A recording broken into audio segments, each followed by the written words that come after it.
তো hello everyone, welcome back to my new another video. তো video thumbnail দেখে হয়তো বুঝতে পারছো যে আজকের ভিডিওর টপিকটা কি হতে চলেছে। একদমই ঠিক ধরেছো। পরবর্তী মাসে আমাদের ডিসেম্বর মাসে আমাদের গেমের মধ্যে আসতেছে একটা নিউ টুর্নামেন্ট, যেটার নাম গেরিনা দিয়েছে free fire max Asia Indonesian cup 2025। এখন চলে যায় মেন কথায়।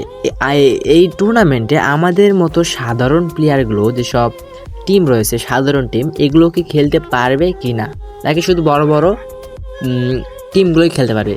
তো এইটা জানার জন্য অনেক গবেষণার পর আমরা জানতে পারছি যে এখানে কোনো সাধারণ প্লেয়ার চান্স পাবে না, কোনো সাধারণ টিম চান্স পাবে না। তোমরা ইতিমধ্যে জানো যে কিছুদিন আগেই আমাদের বাংলাদেশ থেকে দুটা টিম গেছিলো ইন্দোনেশিয়ায় খেলতে, আরসি এবং আরএসকে। যদিও তারা বাদ পড়ে গেছে। তো তারা যাওয়ার আগে একটা টুর্নামেন্ট খেলেছিল বাংলাদেশের মধ্যে, যেটার প্রাইস পড়ছিল 66 লাখ, আর যেই টুর্নামেন্টটা বাংলাদেশের মধ্যেই অনুষ্ঠিত হয়েছিল। তো ওই টুর্নামেন্ট থেকে টপ 1 থেকে টপ 4 পর্যন্ত যে কোনো 4টি টিমের মধ্যে 2টিকেও দিতে পারে, আবার 4টি টিমকেই ইনভাইটেড স্লট দিতে পারে।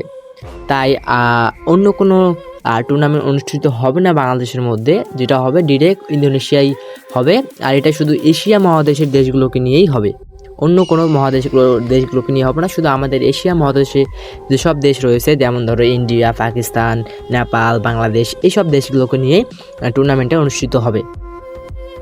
তো এটুকুই আমরা জানতে পারছি গাইস। তো আজকের জন্য এটুকুই।